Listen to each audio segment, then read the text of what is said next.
Hello, welcome back to my YouTube channel. If you're new here, welcome to Live Bloom. My name is Joanne Oyedoko, and with me today I have a very special guest. We're going to be diving into endometriosis medically.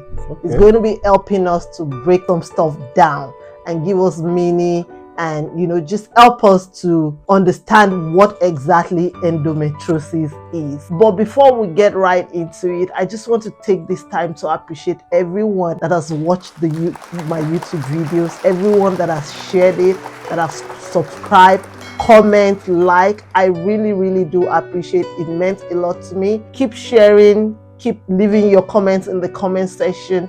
Keep subscribing, and let's create this awareness together. Remember, the goal is to create awareness because we don't want the generation after us to suffer the same pain. All right, so let's get into it. Officially, I just want to welcome our guest today. For as many that know him and for as many that don't know him, this is Dr.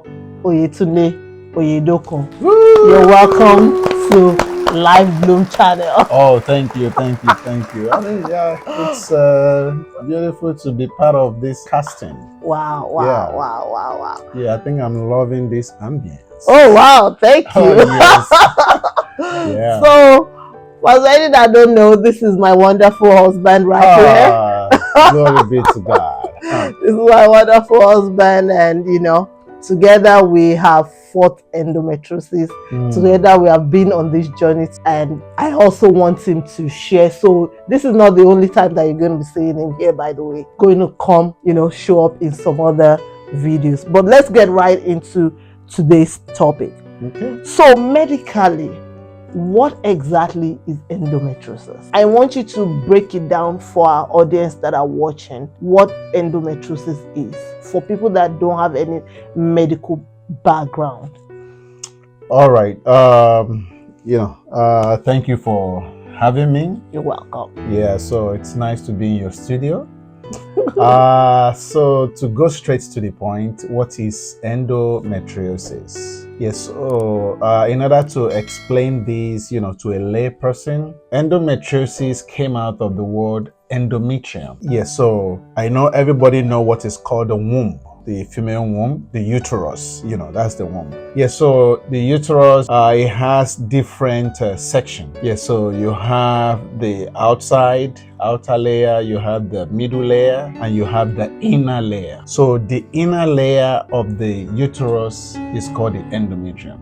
Okay. Yeah, so the endometrium, within the uterus, usually like for ladies, when they are doing their menstrual cycle, yeah, so you see the endometrium goes through like some cycle of growth, and after, getting to a certain extent, it sheds. And so it is that process of the endometrium shedding, that's the blood that the ladies see as the, menstrual, cycle, the blood. Mm-hmm. Yes, so now for endometriosis, normally the endometrial cells, they are just supposed to be only in the uterus. Okay. In the inner part of the uterus, that is where they are supposed to be. Okay. Yes, so but in endometriosis, that is situations in which you now have those endometrial cells, the endometrium, you are now finding them at other locations. Okay. Apart from the inner lining of the uterus. Okay. Yes, so in some instances you can find them, those endometrial cells sitting on the fallopian tube. Mm-hmm. Many times you can see them on the ovaries. Okay. Sometimes you can see them in the pelvic cavity. Yeah, so them just spreading around to where they're not supposed to be. So in summary, endometriosis is when you find endometrial cells spread into the other regions of the pelvic cavity where they are not supposed to be. Wow.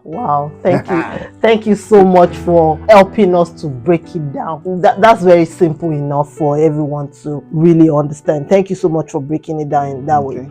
I think my second question is, what exactly causes endometriosis? Is endometriosis genetic? Is it caused by hormonal imbalance or something? Or is it something that we did to cause it? What exactly is it? An environmental factor or whatever? What exactly is causing endometriosis? Honestly, there is no like specific cause, but we have like some attributing cause. Okay.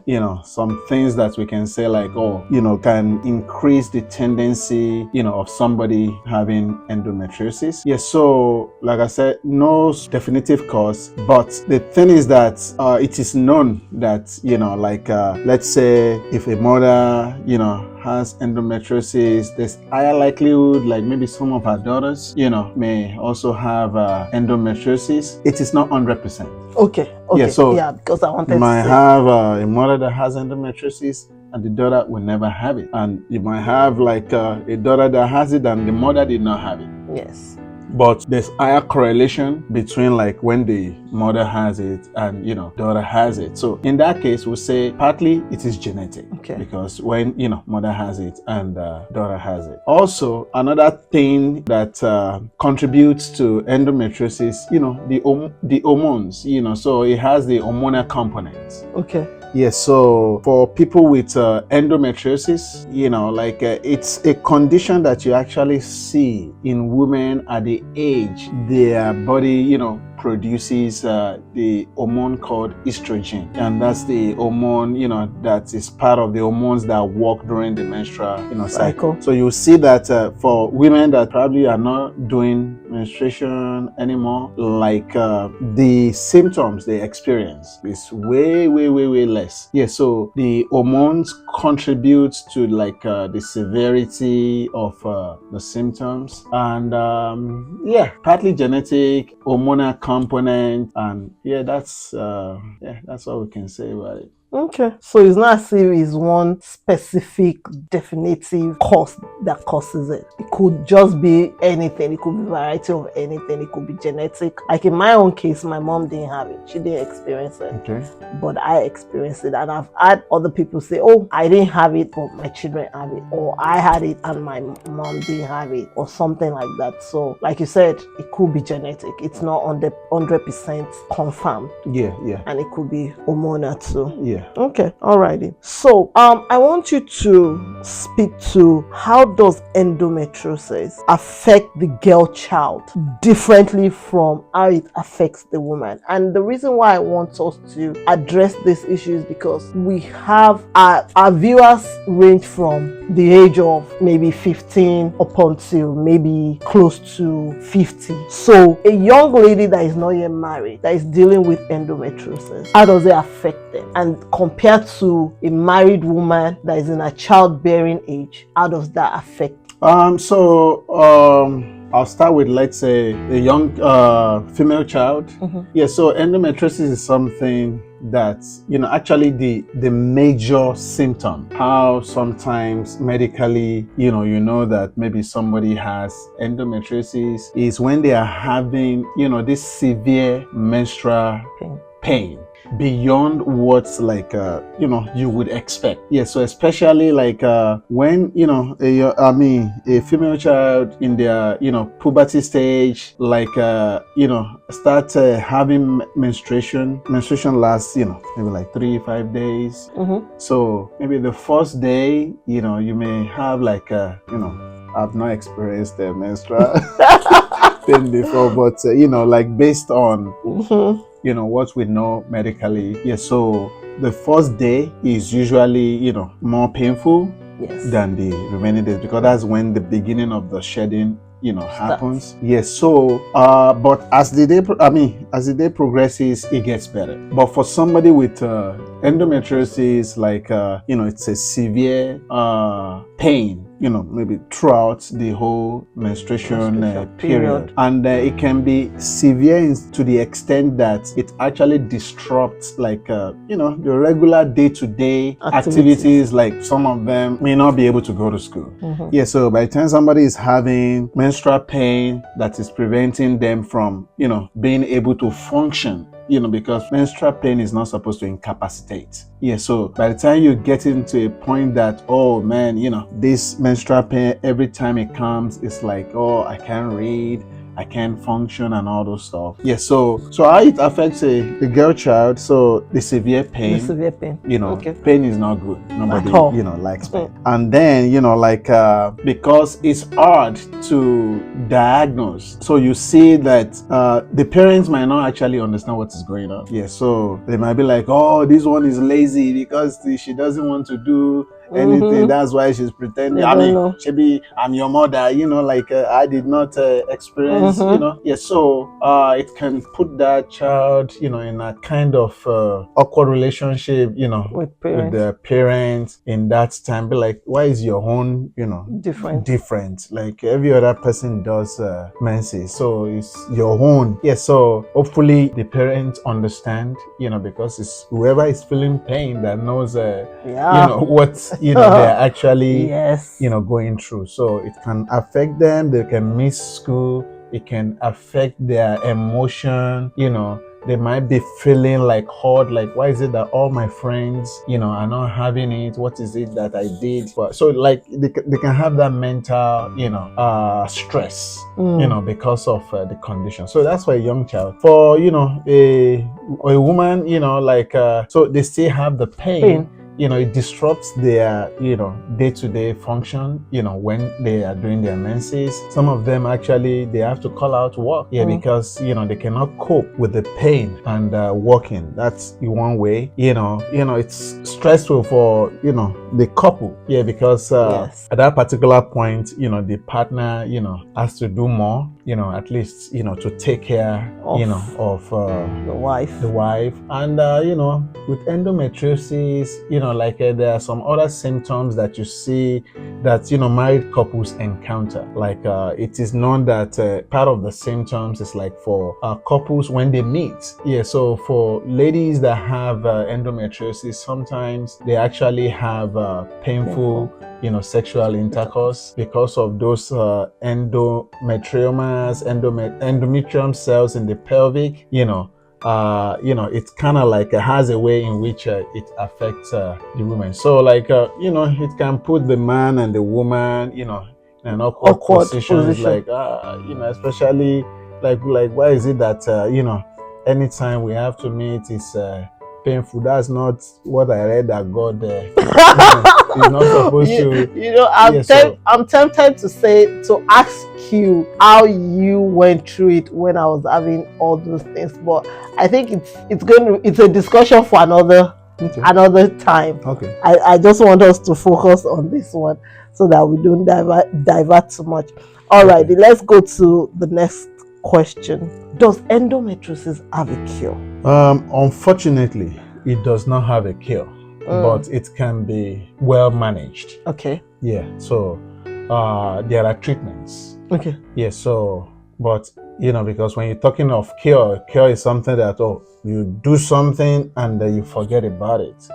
Yeah. So there's nothing like that for endometriosis, but there are good treatments that can be rendered to whoever has it. Hopefully if they are able to diagnose it on time, then they can launch out and give the best treatment to the person. So we have good treatments but no cure. Okay. So do you want to give us some of the best ways in which endometriosis can be managed? So especially for mothers, for parents out there. Yeah, so once your daughter, once you start seeing, you will know man, this menstrual pain for this girl is just unbecoming. Yeah, so by the time you have a girl child that their menstrual pain is something that actually incapacitates them, disrupts their day-to-day activities, it's time to make sure they go to see their gynecologist. Okay. And the gynecologist can examine them. So for a younger girl, the major problem is just the menstrual pain. Yes, so what they can do, they can actually give that person a stronger medication that will be able to handle the pain. medication. Yeah, because for some people, some people don't even take any medication for menstrual pain. Yeah, so for this category of people,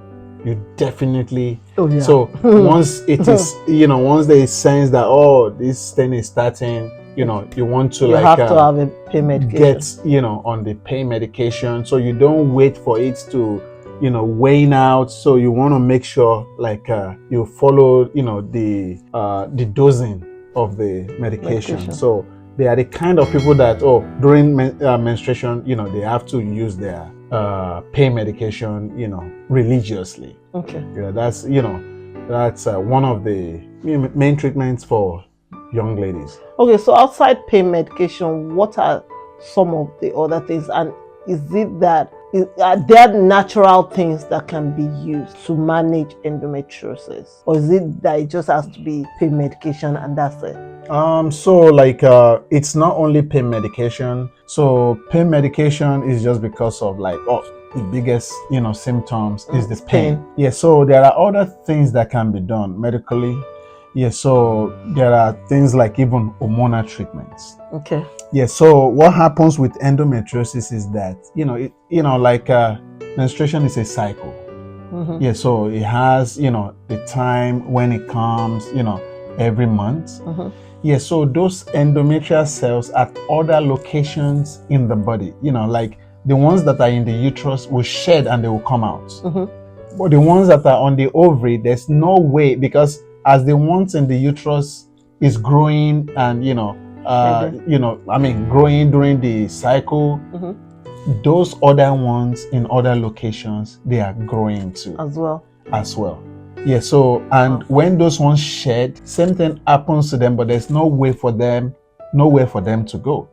So each time their own shedding happens wherever they are located, they can lead to scarring. On that tissue is you have something, actually I think for a lay person, one of the best way to understand endometriosis is when you plant a seed, definitely that seed is going to grow. Mm-hmm. Yeah, so when there's a deposit of the endometrium, whatever it is, during menstrual cycle, they grow. And when something grow where they are not supposed to be, they be causing. So there's hormonal treatment in which you can actually block the menstrual cycle. You can suppress it. So if for a time being, yes. Okay. So you can suppress it for a time being. That way, if that cycle did not take place, then that pain, will not come. Yeah. So, but it's just for a time being. Yeah. So why and how does endometriosis lead to infertility? Why does it lead to it, and how?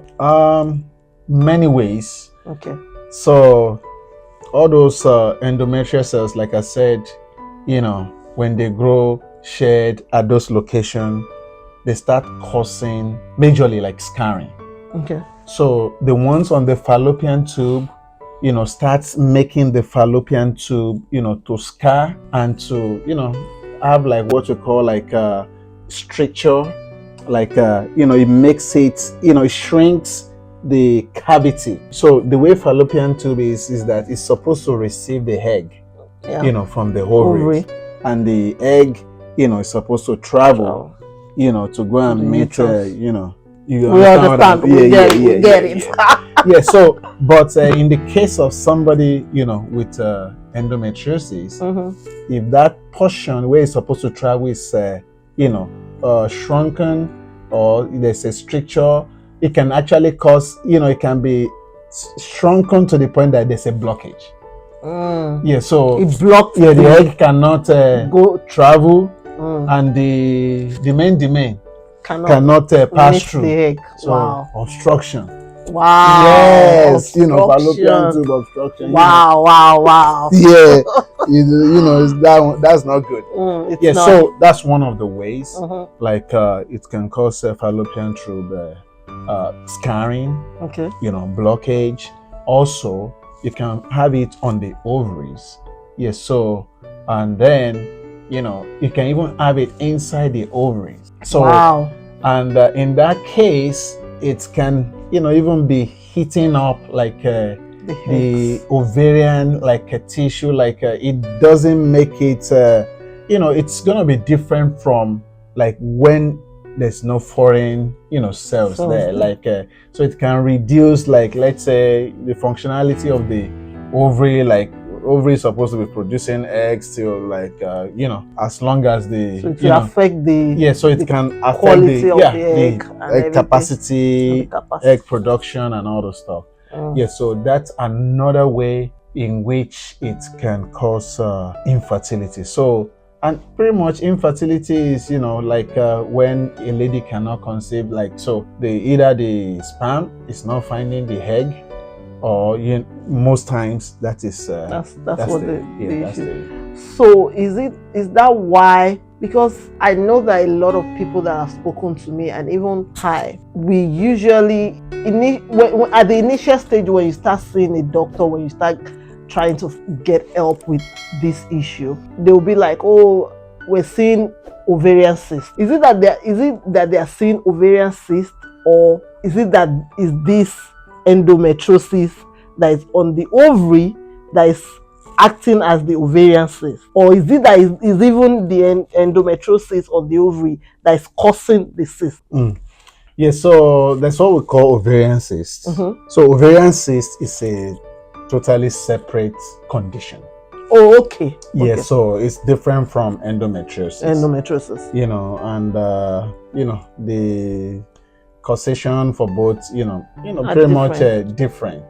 Yeah, but the thing is that most times, like maybe, let me not say most, sometimes somebody may have endometriosis and also still have, ovarian cyst. So, but the thing is that there are some endometriosis in which, if they find themselves like within the ovary, they can actually, in the process of growing, shedding, and all those stuff, they can cause what we call endometriomas. Okay. Endometriomas is when you have like when those endometrial cells, they form like a growth. It's kind of like a cyst as well. Okay. Yes, so it can mimic a cyst, but endometrial cyst, ovarian cyst, is different from endometriosis. Okay. Yeah, so but they can coexist. Thank you for that. One of the questions that we actually received from the last video is, what's the difference between endometriosis and PCOS? So PCOS, just like we were talking about ovarian cysts, it's just like like acronyms, for the condition. Is like a polycystic ovarian syndrome. PCOS, polycystic ovarian syndrome. So like there are some people, they have ovarian cysts, it's just maybe one or two. But people with polycystic, they have multiple. Yes, so PCOS, just like I said about ovarian cyst earlier, it's totally different from endometriosis. Do they have any correlation? They don't have any. As far as I know, they do not have any correlation, but they can coexist. Yeah, so they can coexist, but one does not cause the other. So you can have PCOS and still have endometriosis. Yes. That pain will be times 10. All right, let's go on. Can a woman with endometriosis conceive naturally? Oh yes. So like it's just like every other condition. Yeah, so you have like a different to which it affects the person. Yeah, so it's just like saying like, oh, can somebody with arthritis walk?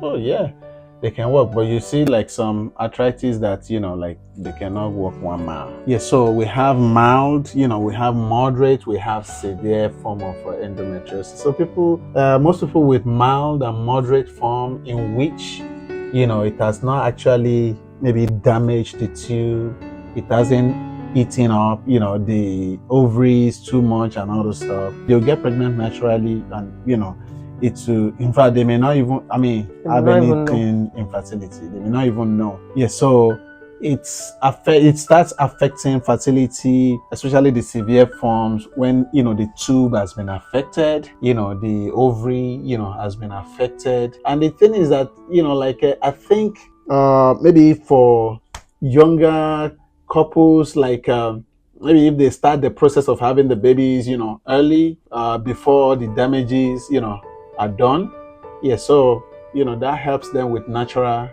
conception. Yeah, but I would say, like, for a lady, if a lady, for those that, let's say, marry late, it's not their choice. But then the thing is that once the cycle of menstruation, the more the cycle, the more the effect that those endometriosis are going to be causing in the body. So it gives it enough time maybe to affect the tube, to affect the ovary and all the stuff. So to answer the question, they can conceive naturally, especially people with mild or moderate endometriosis. Our last question.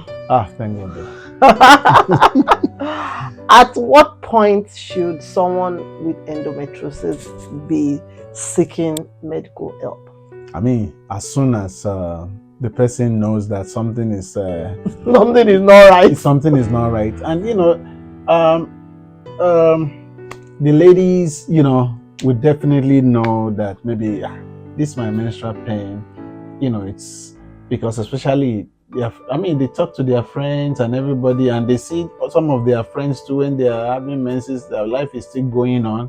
Why is it that my own, the whole, community has to know having my... So, especially with this kind of discussion, if there's anybody out there, your menstruation is so severely painful, it's time to start talking to your gynecologist, because even doctors too, they may not really maybe pay so much attention initially, but if you have that discussion, they can begin to institute a management plan, and see what they can do to ease the pain, and also to begin to counsel that individual on what to do to avoid some of the complications that come with endometriosis. Thank you so much. Before we let you go, I want you to look at the camera, and speak to our viewers. Tell them why we need to create this awareness, why we're actually doing it, the importance of creating this awareness. Because one of the orders of this condition is lack of awareness. Yes. And we're trying to create this awareness so that people can better advocate for themselves. So I want you to speak to our audience at home, watching, and those that will still watch, why they should help us to share, to spread the word, to subscribe, so that we can create this awareness. All right, so hello viewers, hello audience. So we're trying to raise awareness. So, and the more we talk about it, the more people hear about it, so the more, knowledge we get. So even the men need to hear about it. So they can, help to intervene, in the life of the girl child, so as to seek the right help. And also, if we talk about it, there are so many ladies out there, there's so many girls out there, they suffer in silence, they go through some of these things, but they are kind of ashamed to talk about it. They may be thinking oh, maybe there's something I did. Some of them, maybe they have even committed some bad stuff, maybe, and they'll think is that egg that I catching up? Yeah, that's thing that is catching up. Then they start, this is not a matter of prayer. You just have to. Prayer will help. But then, somebody that would think oh, maybe it's because of something I did. Then you really want to start praying, say, God, forgive me, or let this thing go. It's not because of that. So we need to raise the awareness so that whoever has it can begin to seek. The best thing is to seek treatment early, and to have like the management plan in view. Even when they get married, like, you know, some people get married and, you know, husband and wife be like, okay, you know what, we just want to face our career, we don't want to get pregnant, have babies in the next 10-15 years and all those stuff. Wow. But if you know that you have that kind of condition, you don't want to waste time and say, let's begin this business, you know, let's as quickly as possible. Oh yeah, let's pop them out and forget. I like that. Oh yes. Alrighty, thank you. You're welcome. Yes, sir. It's been great doing this show with you. It's nice to be truly here. Appreciate it. It's nice being here. Oh.